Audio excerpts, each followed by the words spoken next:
Hey guys, it is time for round 8. That's right, round 8. We only have 2 left after today. So we're going to get started real quick. Yesterday's winner happened to be Alfie. So I hope that while you were listening to the story yesterday, you were able to catch on to the fact that the author changed perspective. First, he was writing it from the little girl's point of view, where she went to get her pet turtle, and then he came in from the turtle's point of view, where he met the little girl. So today we are reading, keeping with our animal theme, I guess, we are reading 2 books. The first one is going to be Bear and Wolf, and our second one is When a Wolf is Hungry. So let's begin and see how these go. Bear and Wolf. It is a book that you can test on in reading quiz. It's on a 3.7 reading level.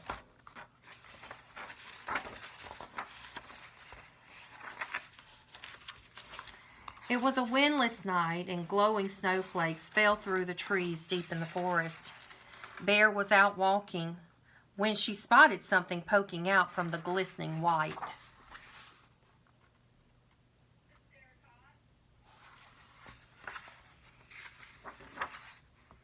At the same time, Wolf was out walking when he spotted something poking out from the glistening white.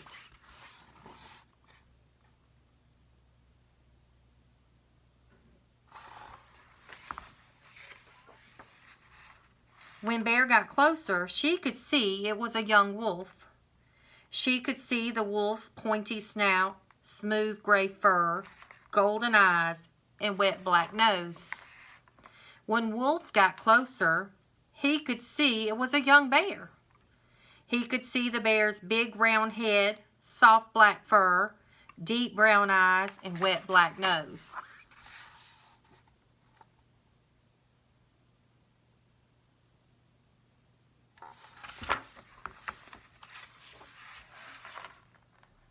"Are you lost?" asked Bear. "No, I'm not lost. Are you?"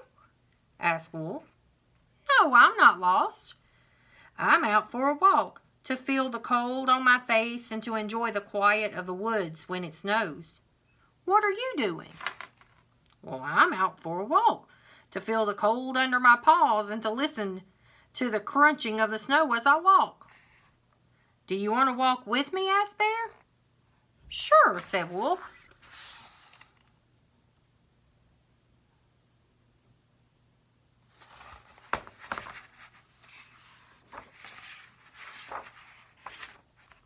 Bear and Wolf walked through the quietly falling snow, using their eyes and ears and noses to take in the snowy woods.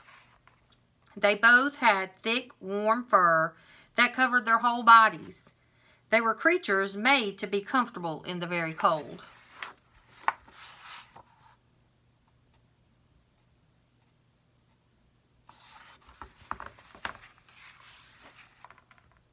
Bear and Wolf smelled the wet bark of the trees and heard the small sounds the snowflakes made on their fur.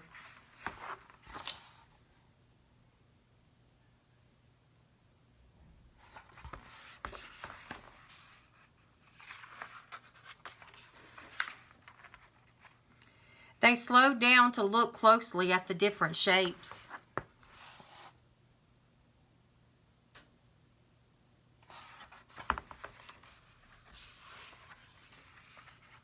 High up above the trees, Bird was gliding through the sky, feeling the snowy air on her wings, when she saw through the branches 2 shapes poking out from the glistening white.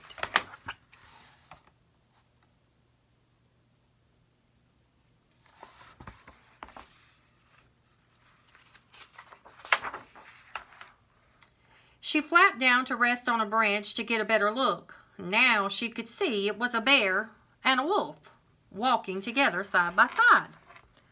Bear and Wolf continued on through the woods, looking up to notice the bird, and passing quietly under the branch where she sat.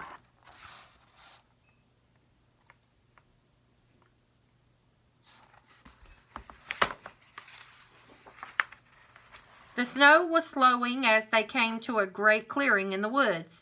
Both Bear and Wolf had been here before, but that was in the summertime, when the forest was green and bursting with sounds and smells. In the summertime, this place was a round blue lake. Now, it was a huge flat circle of white. They walked out onto the frozen lake and looked down.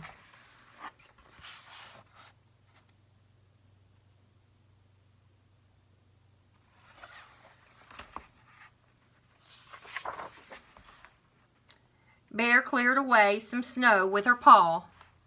They looked through the cloudy, frozen water and saw fish floating asleep in the green depths.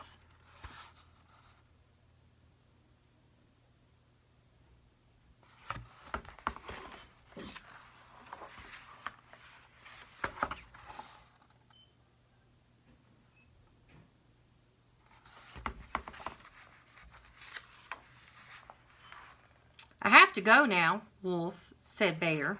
I have to go back to my cave and sleep through the rest of the winter with my family. Well, I have to go now also, said Wolf. I have to go back to my pack. We are following the scent of caribou and have many nights of running ahead of us. I really liked walking with you, said Bear. I really liked walking with you too, said Wolf. I hope that we'll meet again. And they turned from each other and walked away.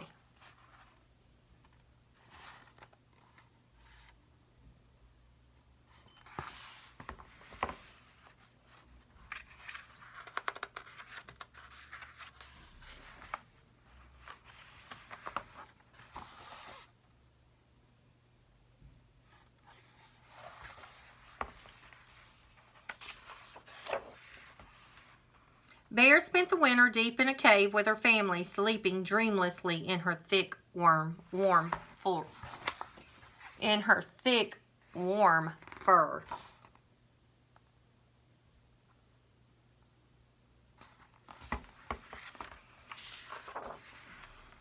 And Wolf spent his winter running silently with his pack, looking for the caribou.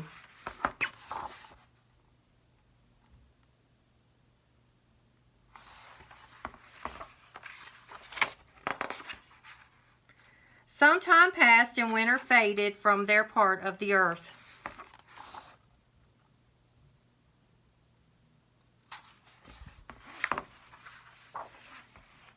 The snow melted, the grass and leaves grew again, and birds sang in the tops of the trees. The forest was bursting with sounds and smells.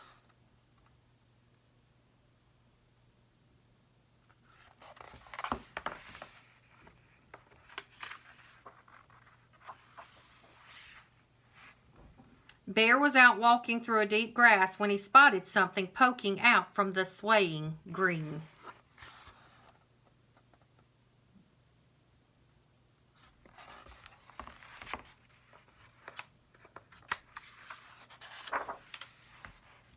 Bear and Wolf walked through the gentle breeze, using their eyes and ears and nose to take in the awakening woods.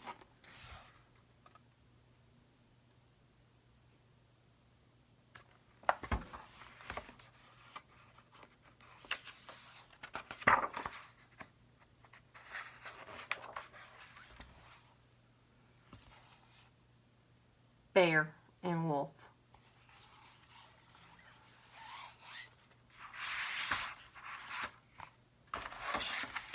Book 2. When a Wolf is Hungry.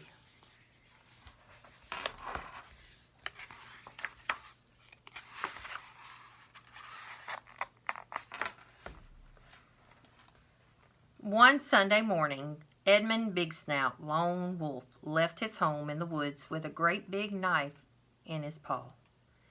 Edmund was hankering for some rabbit. Not just any ordinary cottontail, though.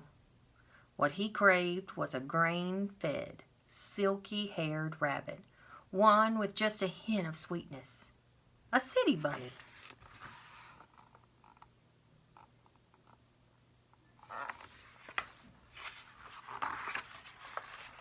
He hopped on his bike and he headed for the city, determined to find one.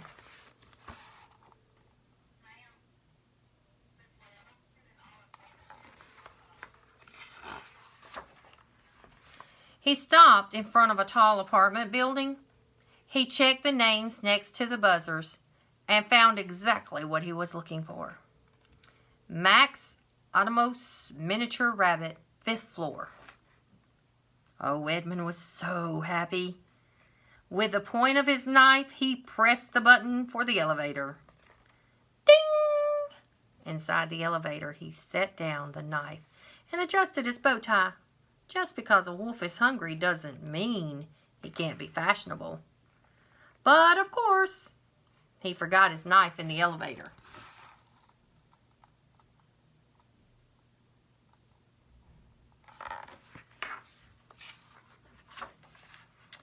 Ding! The turkey from the 3rd floor was on her way home from the bakery. Oh, a knife! That's just what I needed to cut this cake.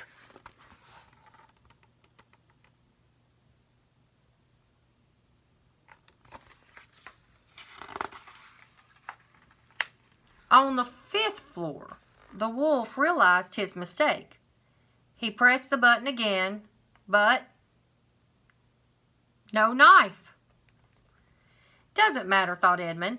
I'll pedal home lickety-split and get my chainsaw. Sliced rabbit is delicious, too.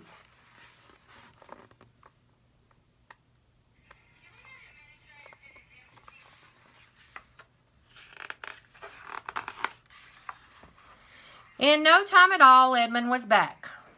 Ding! The bear from the 4th floor. Good day, sir. Are you our new neighbor? No, yes, said the wolf, lying through his teeth. Well, welcome to the building. My, that's a nice chainsaw you have there. What do you need it for? To slice a rabbit, to trim my... Would you mind terribly if I borrowed it until this evening? I have a hedge to trim on the roof. Well, not at all.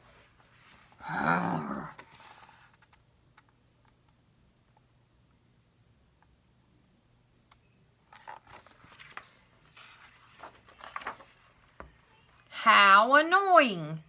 Edmund got out of the elevator on the ground floor. Rope.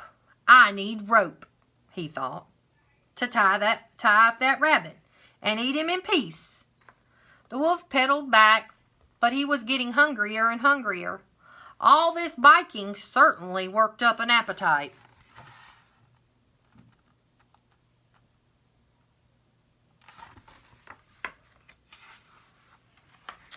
Ding! There in the elevator was a skunk. His hands were quite full. Hello? Are you the new neighbor? Yes, grumbled Edmund. Delighted to meet you. Oh, look, you have some rope. Any chance I could have it? This great big package is such a nuisance. Drat. I suppose so, sighed the wolf. The skunk was so pleased that he let out a little air. Edmund decided to take the stairs back down. The elevator had gotten a bit too smelly.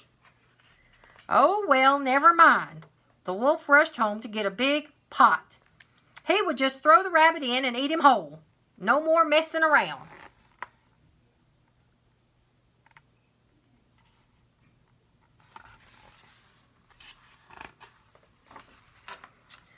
The wolf was all out of breath by the time he got back.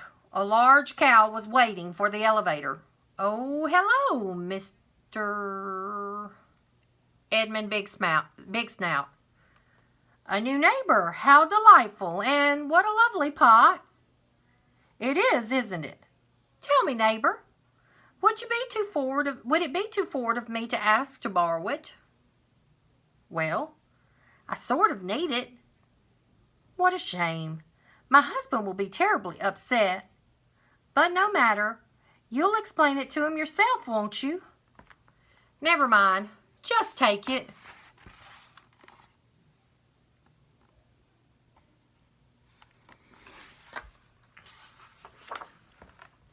Drat, drat, drat, drat.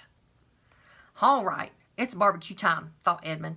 I'm going to grill that rabbit just as he is, ears, tail, and all. So Edmund went home, tied a trailer to his bike, and pedaled as fast as he could back to the city.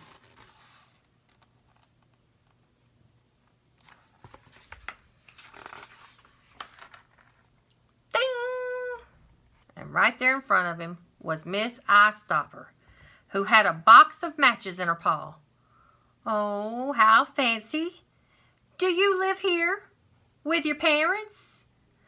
No, all by myself, stammered Edmund. How interesting, said the lovely young wolf. Oh, is that a grill? Just what I was looking for. Thank you, Mr. Wolf. You are too kind. I do hope I'll be seeing you around.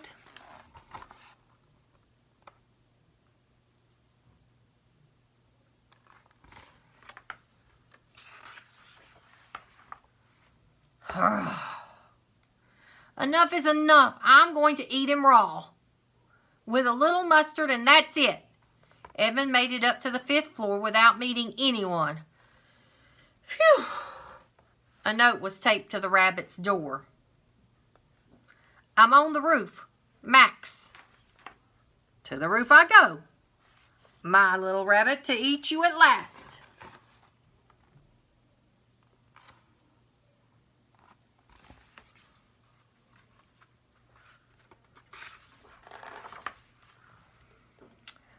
Our new neighbor, please join us.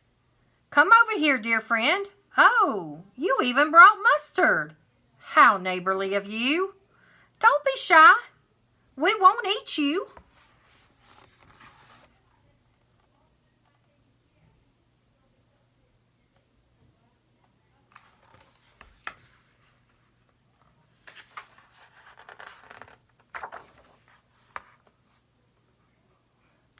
Edmund Big Snout, vegetarian wolf, has moved to the city.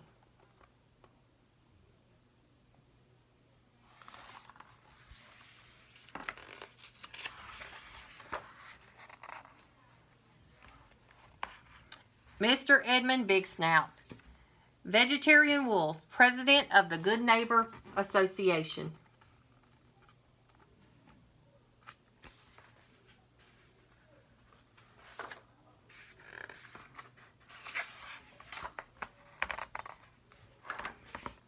Finished.